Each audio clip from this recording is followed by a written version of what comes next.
വഖഫ് സംബന്ധിച്ച് യഥാർത്ഥത്തിൽ ഉന്നയിക്കപ്പെട്ട പ്രശ്നത്തിന് ഒരു മറുപടിയും ഇന്ന് മുഖ്യമന്ത്രി പറഞ്ഞില്ല എന്ന് മാത്രമല്ല, ചില സാമൂഹ്യ മാധ്യമങ്ങളിൽ പ്രചരിപ്പിക്കുന്ന കാര്യങ്ങൾ ആധികാരികമെന്ന മട്ടിൽ അവതരിപ്പിക്കുക മാത്രമാണ് അദ്ദേഹം ചെയ്തത്. പ്രധാനപ്പെട്ട പ്രശ്നം കഴിഞ്ഞ പത്രസമ്മേളനത്തിൽ നടത്തിയതായിരുന്നു. സുപ്രീം കോടതി ആ കേസ് തള്ളിയിരിക്കുന്നു, ഡിസ്മിസ് ചെയ്തു. അതുകൊണ്ട് ബൈൻഡിങ് ആണ്, നോൺ മുസ്ലിമുകൾ ഉൾപ്പെടുത്തുന്നത് ബൈൻഡിങ് ആണ് എന്നാണ് മുഖ്യമന്ത്രി ആധികാരികമായിട്ട് പറഞ്ഞത്. ഇന്നത്തെ പത്രസമ്മേളനത്തിൽ ആരോ ഒരാൾ അത് ചോദിക്കാൻ ശ്രമിക്കുന്നത് കേട്ടു. അപ്പോ അരി എത്ര എന്ന് ചോദിച്ചപ്പോൾ പയറഞ്ഞാഴി എന്ന മറുപടിക്കാണ് മുഖ്യമന്ത്രി തുനിഞ്ഞത്. ആ പ്രശ്നം തൊട്ടേയില്ല. ആ നേരത്തെ പറഞ്ഞ പ്രസ്താവന ശരിയോ തെറ്റോ അദ്ദേഹത്തിന് വേണമെങ്കിൽ പറയാം, ഞാൻ ഇതല്ല ഉദ്ദേശിച്ചത്, വേറെ കേസായിരുന്നു, മാറിപ്പോയതാണ്. അങ്ങനെ പറയുന്നതിന് പകരം അത് സംബന്ധിച്ച് ഒരു നിലപാടും പറഞ്ഞില്ല.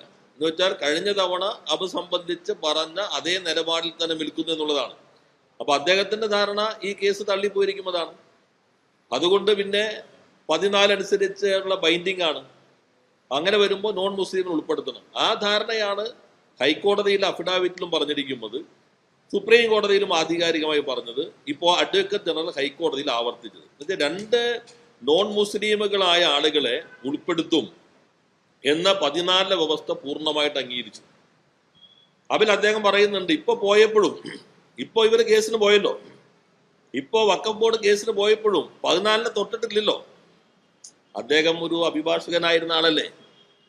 അപ്പോ 14 തൊടോ ഇല്ലയോ എന്നുള്ളത് എല്ലാവർക്കും അറിയാൻ പറ്റുന്നതാണല്ലോ. 14 ഇവരാണോ നോക്കുന്നത്? അത് വളരെ വിശദമായി ഒക്ടോബർ 25 വാദം കേൾക്കാൻ സുപ്രീം കോടതി പരിഗണിച്ചുകൊണ്ടിരിക്കുന്ന ഒരു കേസിനകത്ത് നേരെ ഈ കേരളത്തിന്റെ വഖഫ് ബോർഡിന്റെ പ്രവർത്തനങ്ങൾ മരവിപ്പിച്ചത് ചോദ്യം ചെയ്യുന്ന ഹർജി അതാണോ പരിഗണിക്കാൻ പോകുന്നത്? യഥാർത്ഥത്തിൽ അല്പമെങ്കിലും ഈ പറഞ്ഞതിനോട് വാക്കുപാലിക്കുന്നുവെങ്കിൽ മുസ്ലിം ലീഗ് ഉൾപ്പെടെയുള്ള ഈ മുന്നണി മുസ്ലിം താല്പര്യവും വിശ്വാസികളുടെ പൊതുവായ താല്പര്യത്തോടൊപ്പം നിന്നിരുന്നുവെങ്കിൽ അവര് കോടതിയിൽ പറയേണ്ടിയിരുന്നത്, സുപ്രീം കോടതി ഇത് പരിശോധിച്ചുകൊണ്ടിരിക്കുകയാണ്, സുപ്രീം കോടതി പരിശോധിക്കുന്നത് കൊണ്ടാണ് ഞങ്ങളും കേരളവും തമിഴ്നാടും ഒഴിവുകൾ ഇട്ടിരിക്കുന്നത്. സുപ്രീം കോടതി വിധി വരുന്നത് വരെയെങ്കിലും തലസ്ഥിതി തുടരാൻ അനുവദിക്കണമെന്ന് പറയുന്നതിന് പകരം 14-ാം വകുപ്പ് കർക്കശമായും ഉൾക്കൊണ്ടുകൊണ്ട് വഖഫ് ബോർഡ് റീകോൺസ്റ്റിറ്റ്യൂട്ട് ചെയ്യുമെന്ന് എഴുതി കൊടുത്തിരിക്കുന്നു. ആ 14-ാം വകുപ്പ് പൂർണ്ണമായിട്ടും നോൺ മുസ്ലിം ഉൾപ്പെടുത്തുന്നതാണ്. എന്ന് മാത്രമല്ല, നിങ്ങൾ ശ്രദ്ധിച്ചിട്ടുണ്ടെങ്കിൽ അറിയാം, ഈ വകുപ്പിനകത്ത് 16 ഉണ്ട് ഡിസ്ക്വാളിഫിക്കേഷൻ. ഡിസ്ക്വാളിഫിക്കേഷനകത്ത് നേരത്തെ നോൺ മുസ്ലിം ആണെങ്കിൽ ഡിസ്ക്വാളിഫിക്കേഷൻ ആയിരുന്നു, മുസ്ലിം അല്ലാത്ത ഒരാൾ അംഗമാണെങ്കിൽ അത് ഡിസ്ക്വാളിഫിക്കേഷൻ ആണ്. ഈ പുതിയ നിയമം നോക്കൂ, അത് ഡിലീറ്റ് ചെയ്തു. നോൺ മുസ്ലിം ആണെന്നത് ഡിസ്ക്വാളിഫിക്കേഷൻ അല്ല. ആകെ ഡിസ്ക്വാളിഫിക്കേഷൻ ആകുന്നത് ഈ 14-ാം പ്രകാരം മുസ്ലിം വേണമെന്ന് പറയുന്ന 4 കാറ്റഗറികൾ. ആ 4 കാറ്റഗറികളിൽ പെട്ടവർക്ക് മാത്രം മുസ്ലിം അല്ലെങ്കിൽ അവർ ഡിസ്ക്വാളിഫൈ ചെയ്യും. അതിനൊരു പ്രൊവിഷൻ ഉണ്ട്, അവൻ മുസ്ലിം ഇല്ലെങ്കിൽ നോൺ മുസ്ലിമിന് ഉൾപ്പെടുത്താം. പക്ഷെ സുപ്രീം കോടതി ഇപ്പൊ 3 എന്നൊരു അഭിപ്രായം അതിനകത്ത് ഇടക്കാല ഉത്തരവിൽ സൂചിപ്പിച്ചിട്ടുണ്ട്. അപ്പൊ ഇവിടെ ഈ നിയമം പൂർണ്ണമായിട്ടും 14 ഉൾക്കൊള്ളുമെന്ന് ഹൈക്കോടതിയിൽ സ്റ്റേറ്റ്മെന്റ് കൊടുക്കുകയും നോൺ മുസ്ലിം ഉൾപ്പെടെയുള്ളവരെ ഉൾപ്പെടുത്താമെന്ന് ഞങ്ങൾ അണ്ടർടേക്കിംഗ് ഹൈക്കോടതിയിൽ കൊടുത്തു എന്ന് സുപ്രീം കോടതിയിൽ പറഞ്ഞ കാര്യം പബ്ലിക് ഡൊമൈനിൽ വിളിക്കുകയും, ഇതെല്ലാം വന്നിട്ടും അഡ്വക്കേറ്റ് ജനറൽ അതേ വാദം നോൺ മുസ്ലിമിനെ കൂടി ഉൾപ്പെടുത്താമെന്ന് ഹൈക്കോടതിയിൽ ആവർത്തിക്കുകയും ചെയ്തിട്ട് എങ്ങനെയാണ് മുഖ്യമന്ത്രിക്ക് ഇങ്ങനെ നിശബ്ദനായി ഇതിന് പൂർണ്ണമായിട്ടും അതിന് നേതൃത്വം നൽകാൻ കഴിയുന്നത്? നിങ്ങളുടെ ചോദ്യം, മാധ്യമപ്രവർത്തക ചോദ്യത്തിന് ഒരു മറുപടി അദ്ദേഹം പറഞ്ഞിട്ടേ ഇല്ല. അതിന് പകരം അദ്ദേഹം പറഞ്ഞാൽ എന്താ? അതിന് പകരം അദ്ദേഹം പറഞ്ഞു വഖഫ് ബോർഡ് പറഞ്ഞിട്ടുണ്ട് അവിടെ ഉൾപ്പെടുത്താമെന്ന്. ഞാൻ കഴിഞ്ഞ തവണ പറഞ്ഞു, വഖഫ് ബോർഡാണോ അപ്പോയിന്റ്മെന്റ് അതോറിറ്റി? ഗവൺമെന്റ് അല്ലേ? ഗവൺമെന്റ് അപ്പോയിന്റ്മെന്റ് അതോറിറ്റി ആയ ഇതിനകത്ത് അവര് പറയേണ്ട നിലപാടല്ലേ സുപ്രീം കോടതി പരിഗണിക്കുന്നുണ്ട്. ഒക്ടോബർ 25 വരുന്നു. ആ വിധി വരുന്നത് വരെ ഞങ്ങൾക്കൊരു സാവകാശം നൽകണം, 2 ഒഴിവുകൾ ഇടണം, ഇതല്ലേ പറയേണ്ടത്. അതിന് പകരം ഇന്ന് അദ്ദേഹം പറഞ്ഞു കഴിഞ്ഞ ഗവൺമെന്റ് ഇവരാണ് എല്ലാം ചെയ്തു വെച്ചേക്കണത്, കഴിഞ്ഞ ഗവൺമെന്റ് നീട്ടിക്കൊണ്ടുപോയത് കൊണ്ടാണ് ഈ പ്രശ്നം വന്നത്. അപ്പൊ ഞാൻ നോക്കി ഇവരെങ്ങനെ രൂപീകരിച്ചിരിക്കുന്നതെന്ന് നോക്കി. സാധാരണ ഇലക്ഷൻ പ്രോസസ് സമയമെടുക്കും. അതുകൊണ്ട് 2014 നോട്ടിഫിക്കേഷൻ നിങ്ങൾ നോക്കുക, അത് ഇറങ്ങിയിരിക്കുന്നത് 2014 ഒക്ടോബർ 21 UDF ഭരിക്കുമ്പോൾ അന്നത്തെ വഖഫ് ബോർഡ് കോൺസ്റ്റിറ്റ്യൂട്ട് ചെയ്തിരിക്കുന്നത്. ആ നോട്ടിഫിക്കേഷന്റെ അവസാന ഭാഗം എക്സ്പ്ലനേറ്ററി നോട്ട് നോക്കിക്കോളൂ. In terms of the members of Kerala State Waqf Board constituted as per so and so GO November 2008, the term expired on 31st October 2013. എന്നുവെച്ചാൽ UDF ഭരിക്കുമ്പോൾ 2013 ഒക്ടോബറിൽ കാലാവധി തീർന്ന ബോർഡിന്റെ രൂപീകരണം, പുതിയ ബോർഡ് കോൺസ്റ്റിറ്റ്യൂട്ട് ചെയ്തിരിക്കുന്നത് 2014 ഒക്ടോബറിലാണ്. ഒരു വർഷം കഴിഞ്ഞിട്ടാണ് കോൺസ്റ്റിറ്റ്യൂട്ട് ചെയ്യുന്നത്. എന്നിട്ട് അദ്ദേഹം പറയാണ് ഈ നിയമകാലം വരാൻ പോകുന്നത് മനസ്സിലാക്കിയിട്ട് നോൺ മുസ്ലിമിനെ പിന്നെ ഉൾപ്പെടുത്താൻ വേണ്ടി പിണറായി ഗവൺമെന്റ് ഇത് ഒഴിച്ചിട്ടു എന്ന് പറയുമ്പോൾ ഇതൊക്കെ നോക്കിയിട്ട് വേണ്ടേ വരാൻ. അവരുടെ കാലത്ത് എങ്ങനെയാണ്? കഴിഞ്ഞ ഗവൺമെന്റ് സമയത്തും നോക്കൂ, ഈ ഗവൺമെന്റ് സമയത്ത് ബോർഡിന്റെ കാലാവധി കഴിഞ്ഞ് ഒരു വർഷം ചെയ്തു, അഡ്മിനിസ്ട്രേറ്റർ വെച്ചു. ഒരു വർഷം അഡ്മിനിസ്ട്രേറ്റർ വെച്ചു. അതിന്റെ കോപ്പിയും എൻ്റെ കയ്യിലുണ്ട്. അമ്മ വെച്ച ഉദ്യോഗസ്ഥൻ പിന്നീട് സർവീസിന് പോയ ഉദ്യോഗസ്ഥനാണ്. ആ ഉദ്യോഗസ്ഥനും പിന്നീട് അഡ്മിനിസ്ട്രേറ്ററായിട്ട് വെച്ചു. ഞങ്ങളുടെ ഗവൺമെന്റ് സമയത്തും 2019 ആ 14 ബോർഡിന്റെ ഇവർ വെച്ച ബോർഡിന്റെ കാലാവധി കഴിഞ്ഞപ്പോ അമ്മ നോക്കൂ, the term of the state Waqf board which was constituted so and so on 19/10/2019 the election process is started. അതുകൊണ്ട് therefore pleased to appoint Shri A Shajahan IAS secretary revenue department as administrator of Kerala state Waqf board. 2019 Waqf ബോർഡിൽ തന്നെ administrator വെച്ചിട്ടാണ്. അതെന്താണെന്ന് വെച്ചാൽ ഈ മുത്തവല്ലി തെരഞ്ഞെടുപ്പുകളിൽ വലിയ ഏറ്റവും കൂടുതൽ ഫോക്കസ് ചെയ്യുന്ന ഒരു സാധനം അതാണ്. അതുകൊണ്ടായിരിക്കണം അധികാരത്തിലിരിക്കുന്ന മുത്തവല്ലികൾ നിൽക്കുമ്പോൾ അതിന്റെ വോട്ടിംഗ് ഇതിനൊക്കെ ബാധിക്കുമെന്ന തർക്കത്തിന്റെ ഒക്കെ ഭാഗമായിട്ടായിരിക്കാം സ്വാഭാവികമായിട്ട് ഇലക്ഷൻ പ്രക്രിയ ആരംഭിക്കുന്ന ഘട്ടത്തിൽ ഈ ബോർഡ് അധികാരത്തിൽ ഇരിക്കാതെയാണ് കഴിഞ്ഞത്. നേരത്തെ അങ്ങനെ ആയിരുന്നില്ല. പക്ഷേ ഈ കഴിഞ്ഞ രണ്ടും നോക്കുമ്പോൾ UDFന്റെ കാലത്ത് ഒരു വർഷം കഴിഞ്ഞ് ബോർഡ് കോൺസ്റ്റിറ്റ്യൂട്ട് ചെയ്യുകയും ആ കാലാവധിക്കകത്ത് അഡ്മിനിസ്ട്രേറ്ററെ നിയമിക്കുകയും ചെയ്ത ആ മുന്നണിയുടെ നേതാവായിട്ടുള്ള ഇപ്പോഴത്തെ മുഖ്യമന്ത്രിയാണ് പറയുന്നത് ഇങ്ങനെ നിയമം വരുന്നുണ്ട്. ആദ്യമായിട്ട് സാധാരണ നിങ്ങൾക്ക് അറിയാലോ, അദ്ദേഹത്തിന്റെ ആധികാരികമായിട്ടല്ലേ പറയുള്ളൂ. നിങ്ങൾക്കറിയാലോ ബോർഡിന്റെ കാലാവധി പൂർത്തീകരിക്കുന്നതിന് മുമ്പ് തന്നെ പ്രോസസ്സ് ആരംഭിക്കുന്നു. പ്രോസസ്സൊക്കെ ആരംഭിക്കും. കഴിഞ്ഞ ഗവൺമെന്റ് സമയത്ത് പ്രോസസ്സ് ആരംഭിച്ചു. ഇത്തവണ ഉണ്ടായ വ്യത്യാസം എന്താ? ഇത്തവണ ഉണ്ടായ വ്യത്യാസം അഡ്മിനിസ്ട്രേറ്ററിലേക്ക് പോയാൽ അത് സംബന്ധിച്ച് കോസി ജുഡീഷ്യൽ ബോഡി ആയതുകൊണ്ട് ആ പ്രൊസീഡിങ്സ് നടക്കുമോ ഇല്ലയോ എന്ന സംശയം വന്ന ഘട്ടത്തിലാണ് ഹൈക്കോടതിയിൽ ഒരു കേസ് വന്നത്. ഹൈക്കോടതിയിൽ കേസ് വന്ന ഘട്ടത്തിൽ ഹൈക്കോടതി ഇതിനു മുൻപില്ലാത്ത രൂപത്തിൽ ഈ ബോർഡിന് ഒരു വർഷം കാലാവധി നീട്ടിക്കൊടുത്തു. ഹൈക്കോടതി നീട്ടിക്കൊടുക്കുന്നത്. എന്നാൽ ഹൈക്കോടതി കാലാവധി നീട്ടിക്കൊടുത്ത് കഴിഞ്ഞ ഘട്ടത്തിൽ തെരഞ്ഞെടുപ്പ് പ്രോസസ്സ് ഉള്ളതുകൊണ്ടാണ് ഈ സമയമെടുക്കുന്നത്. ആ തെരഞ്ഞെടുപ്പ് പൂർത്തീകരിക്കുന്നത് വരെ ബോർഡിന് പ്രവർത്തിക്കാൻ കഴിയാതെ വരുന്നു. അഡ്മിനിസ്ട്രേറ്റർക്ക് കോസി ജുഡീഷ്യലായ ചുമതലകൾ നിർവഹിക്കാൻ കഴിയില്ല എന്ന പ്രശ്നം പരിഗണിച്ചുകൊണ്ട് ഹൈക്കോടതിയുടെ സിംഗിൾ ബെഞ്ച് ഒരു വർഷം നീട്ടിക്കൊടുക്കാൻ തീരുമാനിച്ചു. എന്നാൽ അതിനിടയിൽ നിയമം വന്നപ്പോൾ പുതിയ കേസ് വന്നു. 14 എപ്പോഴും സ്റ്റേ ചെയ്തിട്ടില്ല. പുതിയ ബോർഡ് രൂപീകരിക്കണം. അതിനടിസ്ഥാനപ്പെടുത്തിക്കൊണ്ടാണ് ഗവൺമെന്റ് രൂപീകരിച്ചത്. ഇത് അദ്ദേഹം പറയുന്നത് അന്ന് രൂപീകരിച്ചിരുന്നെങ്കിൽ ആ ബോർഡ് അതേപോലെ തുടരുമായിരുന്നല്ലോ, നോൺ മുസ്ലിമിനെ ഉൾപ്പെടുത്തേണ്ടതില്ലല്ലോ. എന്താ ഇതിനകത്ത് പുതിയ നിയമം പറയുന്നത്? പുതിയ നിയമം പറയുന്നത് provided also that the elected members of board holding office on the commencement of the Waqf amendment act 2025 shall continue to hold office as such until the expiry of their time. Board തുടരുമെന്ന് നിയമം പറയുന്നില്ല. ഇതൊരു grey ഏരിയയാണ്. ശരിക്കും ഇങ്ങനെ ഒരു close ഇതിൽ നിൽക്കുന്ന കാര്യത്തിൽ നിയമ വിദ്യാർത്ഥി തമ്മിൽ എനിക്ക് സംശയമുള്ളതാണ്. കാരണം ആകെ 11 പേരാണെന്ന് പറയുന്നു, എലക്ടഡ് മെമ്പേഴ്സ് തുടരാന്ന് പറയുന്നു. അപ്പൊ ബോർഡ് എന്തായിരിക്കും? ഇതൊരു ഗ്രേ ഏരിയ ആയിട്ട് നിൽക്കുന്നതാണ്. പക്ഷെ നിലവിലുള്ള നിയമത്തിൽ അങ്ങനെയാണെങ്കിൽ പോലും നോൺ മുസ്ലിമിനെ പിന്നീട് ഉൾപ്പെടുത്തേണ്ടതില്ല, ആ ബോർഡ് തുടരും എന്ന് വ്യക്തത പറഞ്ഞിട്ടില്ല. ഇവിടെ യഥാർത്ഥത്തിൽ മുസ്ലിം സമുദായത്തെ പൂർണ്ണമായിട്ടും വഞ്ചിക്കുന്ന ഒരു നിലപാട് സ്വീകരിച്ചു. ആ നിലപാടാണ് ഇപ്പോ നോൺ മുസ്ലിമിനെ ഉൾപ്പെടുത്താം, സ്ട്രിക്ട്ലി ഇൻ കംപ്ലൈൻസ് വിത്ത് എന്ന് എഴുതി കൊടുത്തിരിക്കുന്നു. കർശനമായിട്ടും 14-ാം വകുപ്പ് അനുസരിച്ച് യഥാർത്ഥത്തിൽ ലീഗ് ഉൾപ്പെടുന്ന ആളുകൾ ചെയ്യേണ്ടിയിരുന്നത് സുപ്രീം കോടതി വിധി വരുന്നത് വരെ തടസ്സത്തിൽ തുടരാൻ അനുവദിക്കണം.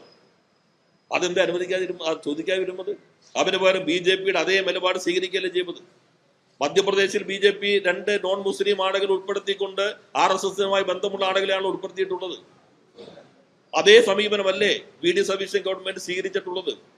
അപ്പൊ ആ ചോദ്യത്തിന് എന്തോ ആരോ ചോദിച്ചു, മറുപടി പറഞ്ഞില്ല എന്ന് മാത്രമല്ല, അവര് നോൺ മുസ്ലിമിനെ ഉൾപ്പെടുത്താമെന്ന് വെച്ചിട്ടല്ല ഒഴിവിട്ടിരിക്കുന്നത്. ഞാനത് നിങ്ങളുടെ മുൻപിൽ വായിച്ചു. പ്രതിപക്ഷ നേതാവിന്റെ പത്രസമ്മേളനത്തിൽ വളരെ വ്യക്തമായി തന്നെ ആ കാര്യം വിശദീകരിച്ചു. അത് അദ്ദേഹം കാണുന്നേയില്ല. തമിഴ്നാട്, കേരളം 2 സംസ്ഥാന ഗവൺമെന്റുകൾ സ്വീകരിച്ച സമീപനം. തമിഴ്നാട്ടിൽ ഗവൺമെന്റ് മാറിയിട്ടും വിജയുടെ ഗവൺമെന്റ് ആ സമീപനം മാറ്റിയിട്ടേയില്ല. അപ്പോഴാണ് മധ്യപ്രദേശിലെ BJP ഗവൺമെന്റ് എടുത്ത 14-ാം വകുപ്പ് പൂർണ്ണമായി ഉൾക്കൊണ്ടുകൊണ്ട് സുപ്രീം കോടതി വിധിക്ക് കാത്തു നിൽക്കാതെ തന്നെ ബോർഡ് കോൺസ്റ്റിറ്റ്യൂട്ട് ചെയ്യും എന്ന സമീപനം കേരളത്തിലെ ഈ ഗവൺമെന്റ് എടുത്തിരിക്കുന്നു. അതുകൊണ്ടാണ് ഞാൻ നേരത്തെ പറഞ്ഞത്, KC വേണുഗോപാലിന്റെ സംശയത്തിന് ഇനി അടിസ്ഥാനമില്ല. അത് പൂർണ്ണമായിട്ട് ശരിയായി. കേരളത്തിൽ ഇപ്പോൾ ഭരിക്കുന്നത് BJP ഗവൺമെന്റാണ്. ഇന്നലെ നിങ്ങൾ കണ്ടില്ലേ, സുപ്രീം കോടതി ചീഫ് സെക്രട്ടറിമാരോട് റിപ്പോർട്ട് ചോദിച്ചിട്ടുണ്ട്. ആ ചോദിച്ച സ്റ്റേറ്റുകൾ നിങ്ങൾ നോക്കിയില്ലേ? മധ്യപ്രദേശ്, മഹാരാഷ്ട്ര, ആസാം, ഗുജറാത്ത്. ആ കൂട്ടത്തിൽ BJP ഭരിക്കാത്ത ഒരേ ഒരു സംസ്ഥാനമേ ഉള്ളൂ, അത് കേരളമാണ്. ഇന്നലെ കോടതി ചോദിച്ചതിൽ. അപ്പൊ കർണാടകയിൽ എന്താ വരാതെ? തെലങ്കാനയിൽ എന്താ വരാത്തത്? എന്തേ ഹിമാചൽ മറ്റ് സംസ്ഥാനങ്ങൾ വരാത്തത്? എന്തേ കേരളം വന്നു? BJP സംസ്ഥാനങ്ങൾക്കൊപ്പം കേരളം എന്തുകൊണ്ട് വന്നു?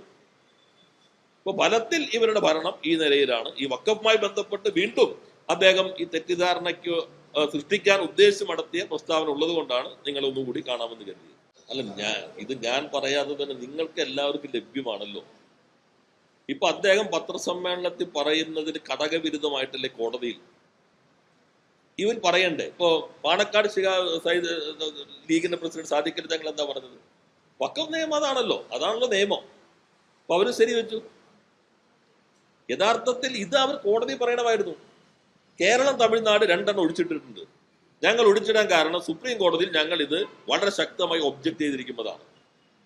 നാളെ ഇങ്ങനെ വന്നാൽ മറ്റ് മതവിശ്വാസികളുടെ കാര്യങ്ങൾ കൈകാര്യം ചെയ്യുന്നിടത്തും ഇതര മതസ്ഥർ വേണമെന്ന വാദം വരാം. കാരണം വഖഫ് എന്നുള്ളത് ഇസ്ലാമിക വിശ്വാസത്തെ അടിസ്ഥാനപ്പെടുത്തിക്കൊണ്ടുള്ള കർമ്മമാണ്. അത് പരിശോധിക്കുന്നതിൽ നോൺ മുസ്ലിം വേണമെന്ന് പറഞ്ഞാൽ മറ്റ് വിശ്വാസികളെ സംബന്ധിച്ചും വരാം. ഇപ്പോഴത്തെ കേന്ദ്രം അത് ചെയ്യില്ലായിരിക്കും, പക്ഷേ ഈ ആവശ്യം വരാം. സ്റ്റേറ്റിൽ നിയമം വേണമെന്ന് വരാം. അത് പലതരത്തിലേക്ക് എത്തും. ഞങ്ങൾ സുപ്രീം കോടതി വിധി വരെ കാത്തിരിക്കണം. തമിഴ്നാടും കേരളവും 2 എണ്ണം ഒഴിച്ചിട്ടിരിക്കുന്നു. പിന്നെ അദ്ദേഹം പറഞ്ഞത് കേസ് തള്ളാൻ ഞങ്ങൾ ആവശ്യപ്പെട്ടിരിക്കുക. ഞാൻ കഴിഞ്ഞവനും പറഞ്ഞല്ലോ, കേസിൽ ആവശ്യപ്പെട്ട മുഴുവൻ കാര്യവും ഞങ്ങൾ ചെയ്യാമെന്ന് പറഞ്ഞാൽ പിന്നെ പ്രത്യേകിച്ച് കേസ് തള്ളണമെന്ന് പറയണം. കേസിന്റെ പ്രേ എന്താണോ 14 അനുസരിച്ച് നോൺ മുസ്ലിമിനെ ഉൾപ്പെടുത്തി ബോർഡ് കോൺസ്റ്റിറ്റ്യൂട്ട് ചെയ്യണം. ഗവൺമെന്റ് പറയുന്നു സ്ട്രിക്റ്റ്ലി ഇൻകംപ്ലൈന്റ്, കർശനമായിട്ടും ഇത് പാലിച്ചുകൊണ്ട് ഞങ്ങൾ 14 അനുസരിച്ച് കോൺസ്റ്റിറ്റ്യൂട്ട് ചെയ്യാം. തള്ളാതിരുന്നത് വഖഫ് ബോർഡ് കൂടി കക്ഷിയായതുകൊണ്ടാണ്. അവരെ കൂടി കേൾക്കണല്ലോ. ആദ്യത്തെ വിധിയിൽ അവരെ കേട്ടിട്ടില്ല. ആ ഇൻട്രീം ഓർഡർ വരുമ്പോ അതുകൂടി ഇല്ലെങ്കിൽ അപ്പൊ തള്ളിപ്പോയനെ. തള്ളണമെങ്കിൽ എന്താ പറയേണ്ടത്? ഇത് സുപ്രീം കോടതി വിധി വരെ ഈ കാത്തിരിക്കണം, ഈ കേസ് തള്ളണം, അതല്ലേ പറയേണ്ടത്. അതിന് പകരം അവരെന്തോ ആവശ്യപ്പെടുന്നു, അത് ഞങ്ങൾ ഇതാ പൂർണ്ണമായിട്ട് നടപ്പിലാക്കുന്നു, പിന്നെ കേസ് തള്ളണമെന്ന് വക്കീല വാദിക്കണം. അതോടുകൂടി കാര്യം തീർന്നില്ലേ? ഇങ്ങനെ എങ്ങനെ ജനങ്ങളെ വഞ്ചിക്കാൻ ശ്രമിക്കുന്നത്? പിന്നെ ഒരു കാര്യമുണ്ട്, നിങ്ങളിത് ചോദിക്കാൻ തുടങ്ങുമ്പോഴേക്കും അത് കഴിഞ്ഞു എന്ന് പറഞ്ഞാൽ ആ പ്രശ്നം തീർന്നു. പിന്നെ അടുത്ത ഭാഗം എന്നെപ്പോലെ ഇരുന്ന് തരുന്ന ആരുണ്ടെന്ന് ചോദിക്കുകയും ചെയ്യും.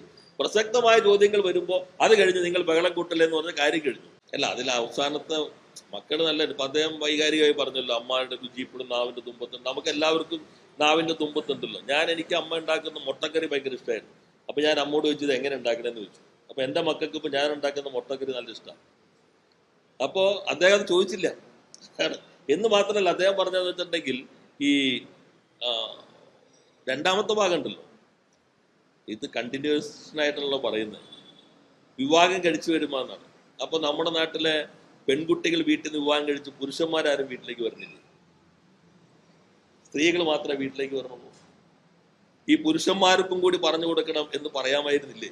വീട്ടിലേക്ക് വരുന്ന വിവാഹം കഴിച്ചു വരുന്ന പെൺകുട്ടികൾ മാത്രമല്ല, നിങ്ങളുടെ വീട്ടിലെ മക്കളെ പെൺകുട്ടികളെ വിവാഹം കഴിച്ചു വരുന്ന പുരുഷന്മാരുണ്ട്, അവർക്കും ഈ റെസിപ്പി പറഞ്ഞു കൊടുക്കണം. ഇപ്പൊ ഷെഫ് പിള്ള നല്ല മനോഹരമായിട്ട് ഉണ്ടാക്കുന്നില്ലേ? അതുപോലെ നമ്മുടെ മരണപ്പെട്ട നൗഷാദ് നല്ല ഷെഫായിരുന്നില്ലേ? ലോകത്ത് തന്നെ എത്രയോ പ്രധാനപ്പെട്ട ഷെഫുമാരെല്ലാം തന്നെ പുരുഷന്മാരാണല്ലോ. ഇപ്പോഴത്തെ പെൺകുട്ടികൾ ഇപ്പൊ കണ്ടില്ലേ, നമ്മൾ കാണുന്നുണ്ടല്ലോ സമരമുഖത്ത് ഉറച്ചു വെക്കുന്നത്. അപ്പൊ അതിന് ശരിക്കും അദ്ദേഹം പറയേണ്ടത്, ഞാൻ ഉദ്ദേശിച്ചതാണ്, അത് ശരിക്കും ഇതുകൂടി പറയേണ്ടതായിരുന്നു. അത് ഇങ്ങനെ തെറ്റിദ്ധാരണ ഉണ്ടാക്കാൻ ഉദ്ദേശിച്ചതല്ല. അത് ഈ ഇത്തരത്തിലുള്ള അറിവുകൾ ഭാവിയിൽ വരുന്ന പുരുഷനും സ്ത്രീയും ഉൾപ്പെടെ എല്ലാവർക്കും കൈമാറണം എന്നാണ് ഞാൻ ഉദ്ദേശിച്ചത്. സ്ലിപ്പ് ഓഫ് ടങ്കിൽ എന്തെങ്കിലും വന്നിട്ടുണ്ടെങ്കിൽ അത് ഇത്രയേ ഉള്ളൂ എന്ന് പറയേണ്ട സത്യസന്ധതയാണ് മുഖ്യമന്ത്രിയിലുമെന്ന് കേരളം പ്രതീക്ഷിച്ചിരുന്നത്. അത് മാത്രം കണ്ടാൽ മതി. അതത്ര വ്യക്തമാക്കിയാൽ അദ്ദേഹത്തിന്റെ തിളക്കൊന്നും കൂടി കൂടില്ലേ. അതിന് പകരം വീണ്ടും ഇതങ്ങ് ആളുകൾ കേട്ടിരിക്കല്ലേ. വിവാഹം കഴിച്ചിരുന്ന പെൺകുട്ടി വിവാഹം കഴിച്ചിരുന്ന ആൺകുട്ടിയെ കാണണ്ടേ? ഇപ്പൊ നമ്മുടെ നാട്ടിലെ കുടുംബഘടനയ്ക്ക് പല പ്രശ്നങ്ങളുണ്ടല്ലോ. അത് ഒരു മുഖ്യമന്ത്രിയുടെ സ്റ്റേറ്റ്മെന്റ് കൊണ്ട് കുറെ മാറി വരേണ്ട കാര്യമാണ്. അതാണ് നമ്മൾ നോക്കേണ്ടത്. ഞാൻ ചോദിച്ച ഭാഗം വളരെ പ്രസക്തമാണ്. വഖഫ് ബോർഡാണോ അപ്പോയിന്റിംഗ് അതോറിറ്റി? അപ്പോയിന്റിംഗ് അതോറിറ്റി ആരാ? വഖഫ് ബോർഡ് കുറെ പേര് എന്നിട്ട് ഞങ്ങൾ ബോർഡ് രൂപീകരിക്കലാണ്. അപ്പോയിന്റിംഗ് അതോറിറ്റി ഗവൺമെന്റ് ആണ്. ആ ഗവൺമെന്റ് പൊസിഷൻ നേരത്തെ വളരെ ക്ലിയർ ആണ്. ഈ ഇസ്ലാമിക മതവിശ്വാസവുമായി ബന്ധപ്പെട്ട കാര്യമാണ് വഖഫ്. അതിനകത്ത് മതവിശ്വാസം കൈകാര്യം ചെയ്യുന്ന കാര്യമായതുകൊണ്ട് അമുസ്ലിമുകൾ പാടില്ല. 1. 2, ഭരണഘടന 14, 25, 26 എതിരാണ്. 3, മുസ്ലിം തന്നെ മൈനോറിറ്റി ആകാം. ഞാൻ ഇപ്പൊ ഡിസ്ക്വാളിഫിക്കേഷൻ പറഞ്ഞില്ലേ. ഇതിലെന്താ പ്രശ്നം എന്നറിയോ? ഇപ്പോ ബോർഡ് രൂപീകരിക്കപ്പെട്ട ബോർഡ് ഇനി എങ്ങനെ ആളെ മാറ്റി നോമിനേറ്റ് ചെയ്താലും ചെയർമാനെ തൊടാൻ പറ്റില്ല. അത് എങ്ങനെയാണെന്ന് വെച്ചാൽ നിങ്ങൾക്ക് റിമൂവൽ. ഇപ്പൊ ചിലർ പറയുന്നത് ഞങ്ങൾക്ക് വേണ്ടി പിരിച്ചുവിടാനുള്ളത് ഇതിനകത്ത് 20ാമത്തെ വകുപ്പ് നേരത്തെ ഉള്ളത് എന്തോ അതേ വകുപ്പ് തന്നെയാണ്. ഒരു മാറ്റവും ഇല്ല റിമൂവലിന്. എന്ന് മാത്രമല്ല, നേരത്തെ 20A ഉണ്ടായിരുന്നു. 20A എന്ന് വെച്ചാൽ ഭൂരിപക്ഷം വന്നു കഴിഞ്ഞാൽ ഈ ചെയർമാനെതിരെ അവിശ്വാസം കൊണ്ടുവരണം, നോൺ കോൺഫിഡൻസ് മോഷൻ കൊണ്ടുവരണം. അതെടുത്തു കളഞ്ഞു. പക്ഷെ ചെയർമാനെ തൊടാനേ പറ്റില്ല. ചെയർമാനെ തൊടണമെങ്കിൽ നേരത്തെ എന്താണോ നിയമം അതുപോലെ ഗൗരവമായിട്ടുള്ള എന്തെങ്കിലും ഈ 20 പറയുന്ന എന്തെങ്കിലും കാര്യങ്ങൾ വേണം. 20 പറയുന്ന കാര്യങ്ങൾ വേണം. അത് ഇതുവരെ ഒരു ബോർഡിന്റെ ചെയർമാനെ ആകെ ഒരു ചെയർമാൻ പണ്ടത്തോ ഇതുണ്ടാക്കിയിട്ട് അയാളെ മാറ്റി. പക്ഷെ അതേ ഇതിന്റെ തൊട്ടുള്ളൂ. അത് എളുപ്പമല്ല. അപ്പൊ അവിശ്വാസം ഉൾപ്പെടെ പോയി. അതാണ് ഇതിന്റെ യഥാർത്ഥ പ്രശ്നം. അല്ല, നമ്മൾ മതനിരപേക്ഷതയാണല്ലോ ഇതിന്റെ ഭാഗമായി വരുന്നത്. മതനിരപേക്ഷതയുടെ ബേസ് എന്താണ്? ബേസ് എന്ന് വെച്ചാൽ സ്റ്റേറ്റും റിലീജിയനും തമ്മിലുള്ള ഗ്യാപ്പാണ്. ഇപ്പൊ മതപരമായ കാര്യങ്ങൾ കൈകാര്യം ചെയ്യുമ്പോൾ ഗവൺമെന്റ് ഇപ്പോൾ ദേവസ്വം ബോർഡൊക്കെ കോൺസ്റ്റിറ്റ്യൂട്ട് ചെയ്യുമ്പോൾ നാളെ ഇതേപോലെ ആവശ്യം വരാലോ. KC വേണുഗോപാൽ പ്രസംഗിച്ചതിന്റെ ഓർമ്മ അയോധ്യയിലെ പുതിയതിനകത്ത് ഹിന്ദുക്കളല്ലാത്തവർ ഉൾപ്പെടുത്തുമെന്നൊക്കെ പ്രസംഗിച്ചായിട്ടാണ് ഞാൻ ഓർക്കുന്നത്. അന്നത്തതിനകത്ത് ഇപ്പോ ഇതിൽ മുസ്ലിം ലീഗ് എടുത്തത് എത്ര വഞ്ചനാപരമായ സമീപനമാണ്. ഇതിലിപ്പോ നിങ്ങൾ ഈ നിയമം നോക്കിയാൽ, നിയമമൊക്കെ നിങ്ങൾ നോക്കിയിട്ടുണ്ടാവുമല്ലോ. ഈ 14ാമത്തിൽ പറയുന്ന ഭാഗം, ആദ്യത്തെ ചെയർപേഴ്സൺ. ഈ ചെയർപേഴ്സൺ മുസ്ലിം ആവണമെന്നില്ല. ചെയർപേഴ്സൺ നാളെ ഹിന്ദുവിന് വയ്ക്കാം. അപ്പൊ മറ്റു സ്റ്റേറ്റിലൊക്കെ എങ്ങനെ വരാൻ പോകുന്നത് നമുക്ക് കാത്തിരുന്ന് കാണാം. ചെയർപേഴ്സൺ വേണമെങ്കിൽ ഹിന്ദു ആകാം. 1 മെമ്പർ ഓഫ് പാർലമെന്റ് നേരത്തെ മുസ്ലിം ആയിരിക്കണം, ഇപ്പൊ അത് മാറി. അതുപോലെ ലെജിസ്ലേച്ചർ അത് മുസ്ലിമാണ്, അത് മാറി. പിന്നെ the following members belong to Muslim community. ഇത് മാത്രം മുസ്ലിം കമ്മ്യൂണിറ്റി ആയിട്ട് വരുന്നുള്ളൂ. ഒന്ന് മുത്തവല്ലി, പിന്നെ 1 eminent scholar on Islamic theology, 2 or more elected members municipality, panchayat. ഇവരാണ് മുസ്ലിമായിട്ട് വരേണ്ടതുള്ളൂ. എന്നാൽ അതിനേക്കാൾ കൗതുകകരം, provided that in case there is no Muslim member available from any of the categories in subclause 1, 2, 3, additional members from category in subclause 3 may be nominated. എന്നുവെച്ചാൽ മുസ്ലിം ഇല്ലെങ്കിൽ മറ്റ് മേഖലയിൽ നിന്നുള്ള ആളുകളെ അഡീഷണൽ മെമ്പേഴ്സ് ഫ്രം കാറ്റഗറി സബ്ക്ലോസ് 3 ഇവരൊന്നും ഇല്ലെങ്കിൽ ഈ മുനിസിപ്പാലിറ്റി എന്നുള്ള ആളെയായിട്ടും ഉൾപ്പെടുത്തിയാൽ മതി. മുത്തവല്ലി സ്കോളറും വേണ്ട മുസ്ലിം ഇല്ലെങ്കിൽ എന്നത് ഉൾപ്പെടെയുള്ള വാദങ്ങളുണ്ട്. ആകെ മിനിമം 2, പിന്നെ സുപ്രീം കോടതി ഇപ്പൊ മാക്സിമം 3 പറഞ്ഞിട്ടുണ്ട്. അപ്പൊ മുസ്ലിം ലീഗിന്റെ താല്പര്യം ഇസ്ലാമിക വിശ്വാസം അനുസരിച്ചിട്ടുള്ള കാര്യങ്ങൾ കൈകാര്യം ചെയ്യുന്നത് ചെയർമാൻ ഉൾപ്പെടെ അമുസ്ലിം ആയാലും ഞങ്ങൾക്കൊരു വിരോധമില്ല. അതാണല്ലോ പ്രസിഡന്റ് പാണക്കാട് സാദിഖലി തങ്ങളുടെ പ്രസ്താവന ഇപ്പോ നിങ്ങൾ ചോദിച്ച പോലെ വ്യക്തമാക്കുന്നത്. വഖഫ് നിയമം എന്താണോ അതാണ് നിയമം. സ്റ്റേറ്റ് ഗവൺമെന്റ് ലീഗ് ഒന്നാണല്ലോ, അദ്ദേഹം വളരെ വ്യക്തമായി പറഞ്ഞു. ആ ഗവൺമെന്റ് ബ്ലാക്ക് ആൻഡ് വൈറ്റ് ആണല്ലോ, 14 അനുസരിച്ച് വയ്ക്കും. ഒപ്പം തന്നെ സുപ്രീം കോടതിയിലും പറഞ്ഞു, ഹൈക്കോടതിയിലും പറഞ്ഞു. അപ്പൊ ഇവർ ഏത് താല്പര്യം, അതുകൊണ്ടാണ് നേരത്തെ പറഞ്ഞ മുസ്ലിം ലീഗിന്റെ മുസ്ലിം എന്ന പേരിന് മാറ്റുന്നത് നന്നായിരിക്കും. അതൊരു ലിമിറ്റഡ് കമ്പനി മാത്രമാണ്. എങ്ങനെയെങ്കിലും തങ്ങളുടെ ആളുകളെ വയ്ക്കുക എന്നതിനകത്ത് മാത്രം അവര് പരിമിതപ്പെട്ടിരിക്കുന്നു. ഞങ്ങൾ എടുക്കുന്ന നിലപാട് മതനിരപേക്ഷ നിലപാടാണ്. ആ വിശ്വാസികളായ ആളുകൾ തന്നെ ഇത് കൈകാര്യം ചെയ്യണം. ആ വിഭാഗത്തിൽപ്പെട്ടവരായിരിക്കണം. അത് ലീഗിന് മാത്രം കുത്തകയായിട്ട് ഞങ്ങൾ കരുതുന്നില്ല. ഇത് നമ്മുടെ സമൂഹം ഒറ്റക്കെട്ടായി തന്നെ എടുക്കേണ്ട നിലപാടാണ്. പിന്നെ മുഖ്യമന്ത്രി അവിടെ നിൽക്കണം. മുഖ്യമന്ത്രി എന്ന നിലയിൽ നിയമസഭയുടെ പൂർണ്ണമായിട്ട് വിധേയമാകണ്ടേ? ആ നിയമസഭ അദ്ദേഹം കൂടി പ്രതിപക്ഷ നേതാവായിരിക്കും അംഗീകരിച്ച പ്രമേയല്ലേ? ആ പ്രമേയത്തിന് അമ്പസത്തെയും സുപ്രീം കോടതി വിധി വരുമ്പോഴും അദ്ദേഹം തള്ളിക്കളഞ്ഞില്ലേ? അത് വഖഫ് നിയമ ഭേദഗതിക്ക് എതിരല്ലേ? അപ്പൊ നിയമസഭയുടെ പ്രമേയത്തെ തള്ളിക്കളഞ്ഞു, സുപ്രീം കോടതിയിലെ കേസ് കൊടുത്ത കക്ഷി എന്ന നിലയിലുള്ള വാദമുഖങ്ങളെ തള്ളിക്കളഞ്ഞു. എങ്ങനെയെങ്കിലും ഈ ഒരു തങ്ങളുടെ ആളെ നിയമിക്കണമെന്ന ഒറ്റ അജണ്ടയിൽ എല്ലാ താല്പര്യങ്ങളും കീഴടക്കിയിരിക്കുന്നു. അതിനകത്ത് നമ്മുടെ പല സംഘടനകളും ഇപ്പൊ പുലർത്തുന്ന നിശബ്ദത അത് പ്രത്യേകം തന്നെ ശ്രദ്ധിക്കേണ്ടതാണ്. അല്ല, അതിന് ഞങ്ങളല്ലല്ലോ തീർപ്പളിപ്പിക്കും. ഞങ്ങൾക്ക് ഭരണഘടന ഒരു അധികാരവും നൽകിയിട്ടില്ല. അവന് നിയമപ്രകാരം അധികാരമുള്ള ആളുകളല്ലേ തീരുമാനിക്കുന്നത്. അതിനിപ്പോൾ കമ്മീഷൻ വച്ചു. 10 മിനിറ്റ് പരിഹാരം എവിടെ പോയി? 10 മിനിറ്റ് എന്തോ പരിഹാരം ഉണ്ടായില്ലേ? 10 കഴിഞ്ഞിട്ട് 10 മാസമായി. ജസ്റ്റിസ് CN രാമചന്ദ്രൻ നേരെ കമ്മീഷൻ റിപ്പോർട്ട് അവിടെ ഇരിപ്പുണ്ടല്ലോ. ആ റിപ്പോർട്ട് നടപ്പിലാക്കുന്നത് സംബന്ധിച്ചുള്ള നടപടിക്കായിട്ട് ഒരു കമ്മിറ്റി വെച്ചിട്ടുണ്ടായിരുന്നല്ലോ. ഒരു ഇഞ്ച് അനങ്ങിയിട്ടുണ്ട്. 10 മിനിറ്റ് വേണ്ട, 1 മിനിറ്റ് അതിനു വേണ്ടി ചെലവഴിച്ചിട്ടുണ്ടോ? അത് ശാശ്വതമായ പരിഹാരത്തിന് സഹായകമാകുന്ന നിർദ്ദേശങ്ങളാണല്ലോ അവന് ശുപാർശയിലുള്ളത്. എമ്പത് തൊടാത്ത ആരാണ് അതോറിറ്റി? എന്താണ് relevance? What is relevance? Who is appointing authority? അവരാ വയ്ക്കട്ടെ. വക്കം ബോർഡിന് പറയാൻ പറ്റുമോ ഇവരെ വയ്ക്കണം അവരെ വയ്ക്കണ്ട, നിയമം അനുസരിക്കണം നിയമം അനുസരിക്കണ്ട എന്ന് പറയാൻ പറ്റുമോ? അപ്പോയിന്റിങ് ഇതെന്നു പറഞ്ഞാൽ എന്താ? ഞങ്ങൾ 14 അനുസരിച്ച് നോൺ മുസ്ലിമുകളെ ഉൾപ്പെടുത്താം എന്ന് വക്കം ബോർഡ് സമ്മതിച്ചിട്ടുണ്ട്. വക്കം ബോർഡ് ഉൾപ്പെടുത്താം. വക്കം ബോർഡിന് എവിടെ നിന്ന് അധികാരം കിട്ടും? ഏത് ആക്ട് പ്രകാരം കിട്ടും? അതല്ല റിലവന്റ് ആയ ക്വസ്റ്റ്യൻ. അപ്പോയിന്റിങ് അതോറിറ്റി ആരാ? സ്റ്റേറ്റ് വളരെ കൃത്യമായ നിലപാട് സുപ്രീം കോടതി നിൽക്കുന്നു. ആ നിലപാട് നിൽക്കുന്നതുകൊണ്ട് നമ്മൾ ഒഴിച്ചിട്ടിരിക്കുന്നു. ഒഴിച്ചിടാതെ നോൺ മുസ്ലിമിനെ ഇല്ലാതെ ഇവർ ചിലർ പറയുന്നത് മുസ്ലിമിനെ മാത്രം വച്ചാലോ? ഇപ്പൊ 11 പേര് നമ്മൾ ഫില്ല് ചെയ്തു നേരം ചിലർ പറയുന്നത് അങ്ങനെയാണല്ലോ. അവരെന്താ ഫില്ല് ചെയ്യാൻ വരുന്നത്? ഈ നിയമം സ്റ്റേ ചെയ്തിട്ടില്ല. സ്റ്റേ ചെയ്യാതിരിക്കുന്നിടത്തോളം കാലം നമ്മൾ നേരെ അത് വയലേറ്റ് ചെയ്തുകൊണ്ട് നിയമനം നടത്തിയാലോ പ്രിമ ഫേസി അത് വോയിഡ് ആവില്ലേ? അപ്പൊ തന്നെ അത് ഇല്ലാതാവില്ലേ? അതുകൊണ്ട് നമ്മൾ എന്ത് ചെയ്തു? 2 ഒഴിവിട്ടു. തമിഴ്നാട് എന്ത് ചെയ്തു? ഒഴിവിട്ടു.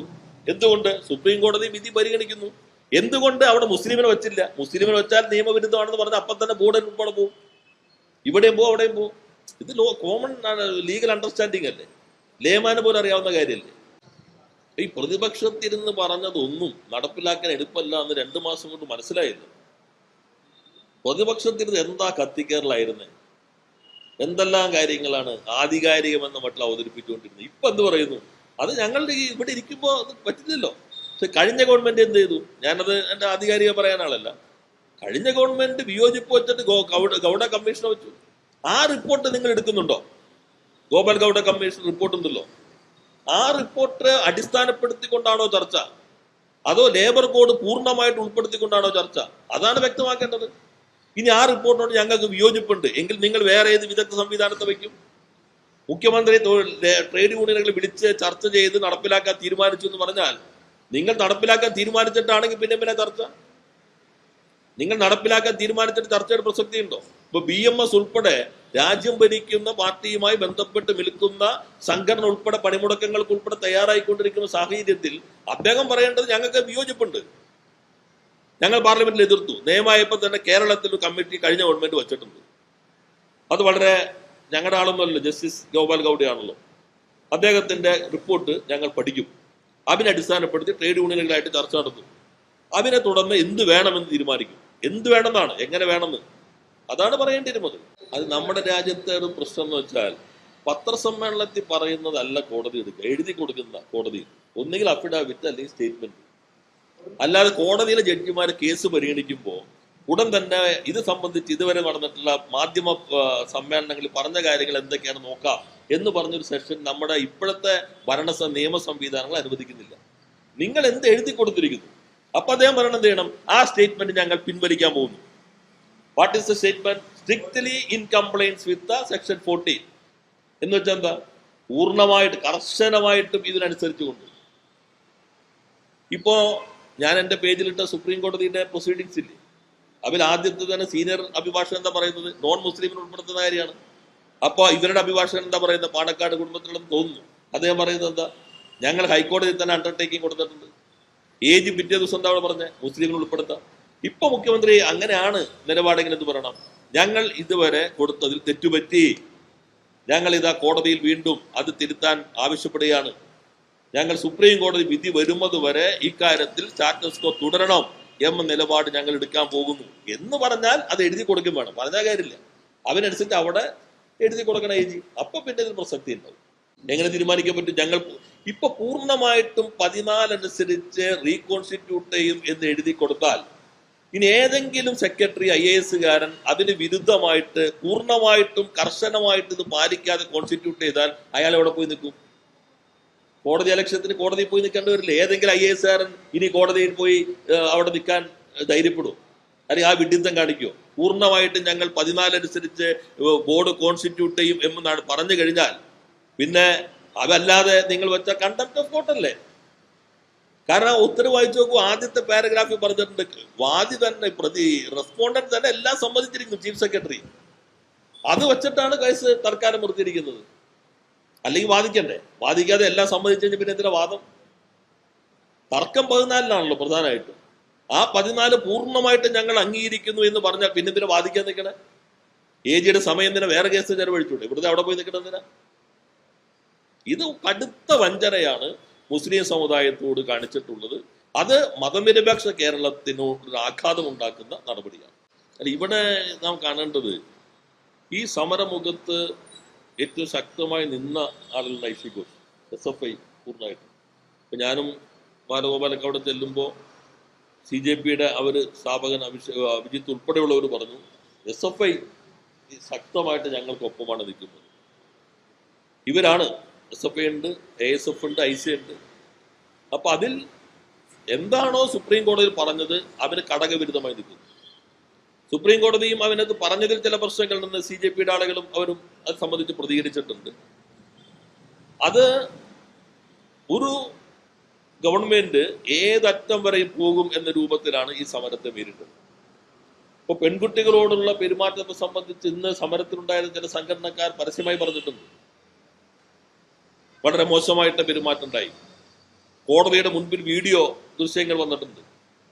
അപ്പൊ അതെല്ലാം നിൽക്കുമ്പോൾ നേരെ CPM-ന്റെ ഓഫീസിലേക്ക് പോയി സമരത്തിൽ അടിയുറച്ചു നിന്ന, പൂർണ്ണമായിട്ടും ആ സമരത്തിനോടൊപ്പം നേതൃനിരയിൽ തന്നെ നിന്ന സഖാവിനെ അറസ്റ്റ് ചെയ്യാൻ ശ്രമിച്ചാൽ അതൊക്കെ എളുപ്പത്തിൽ നടക്കുന്ന കാര്യങ്ങളാണോ? നമ്മുടെ ജനാധിപത്യ ഇന്ത്യ അതിശക്തമായി തന്നെ ഒറ്റക്കെട്ടായി ഇതിനകത്ത് പ്രതിഷേധിക്കേണ്ടതുണ്ട്. വിദ്യാർത്ഥി സംഘടന എന്ന നിലയിൽ SFI ചരിത്ര പ്രാധാന്യമുള്ള റോളാണ് ഇതിനകത്ത് നിർവഹിച്ചത്. നിങ്ങളുടെ കേരളത്തിലെ മാധ്യമങ്ങൾക്ക് ആദ്യത്തെ ദിവസം അവരുടെ പേരോ ചിത്രമോ ഒന്നും കൊടുക്കാതിരിക്കാനുള്ള അതീവ സൂക്ഷ്മത എല്ലാ ഡെസ്കുകളും കാണിച്ചിട്ടുണ്ട്. മിക്കവാറും പത്രങ്ങളുടെ ഡെസ്കുകൾ കാണിച്ചിട്ടുണ്ട്. ആ പേരോ അവരുടെ നിരാകരണം കിടന്നവരുടെ കൂട്ടത്തിൽ SFI-യുടെ ആരും വരാതിരിക്കാനുള്ള സൂക്ഷ്മത നല്ല പോർഷനായി തന്നെ പറഞ്ഞ് കാണിച്ചിട്ടുണ്ട്. പക്ഷെ ഇപ്പോ വളരെ പ്രകടമായി കഴിഞ്ഞല്ലോ കാര്യങ്ങൾ. എവിടേക്കാണ് ആക്രമണം വരുന്നത്? ഓർഗനൈസർ വായിച്ചാൽ മതിയില്ലേ? RSS എന്താ എഴുതിയിരിക്കുന്നത്? എവിടേക്കാണ് അവർ കേന്ദ്രീകരിക്കുന്നത്? അപ്പൊ ഇതിൽ കാണേണ്ടത് എല്ലാവരും. ഇപ്പൊ കോൺഗ്രസ് ഇത്തിരി വൈകിയേ വന്നുള്ളൂ, അല്ലെങ്കിൽ രാഹുൽ ഗാന്ധി ജന്തർ മന്ദിറിലേക്ക് വന്നില്ല, ഇതൊന്നും നമ്മൾ ചർച്ച ചെയ്യേണ്ടത്. ഈ ഘട്ടത്തിൽ എല്ലാവരും ഒന്നിച്ചു വന്നം ഇന്ന് ഇതിനെ നേരിടേണ്ടതുണ്ട്. ഈ അമിതാധികാര പ്രവണതയ്ക്കെതിരെ ചരിത്ര വിജയം നേടാനായിട്ട് ഈ പുതിയ തലമുറയുടെ സമരത്തിന് കഴിഞ്ഞു എന്നുള്ളത് വേറൊരു ജനാധിപത്യ വിശ്വാസിക്കും അഭിമാനിക്കാൻ കഴിയാവുന്നതാണ്. വീണ്ടും അടിച്ചമർത്തലുകളായി വന്നാൽ അതിശക്തമായി തന്നെ നമ്മുടെ രാജ്യം പ്രതിഷേധിക്കേണ്ടതുണ്ട്.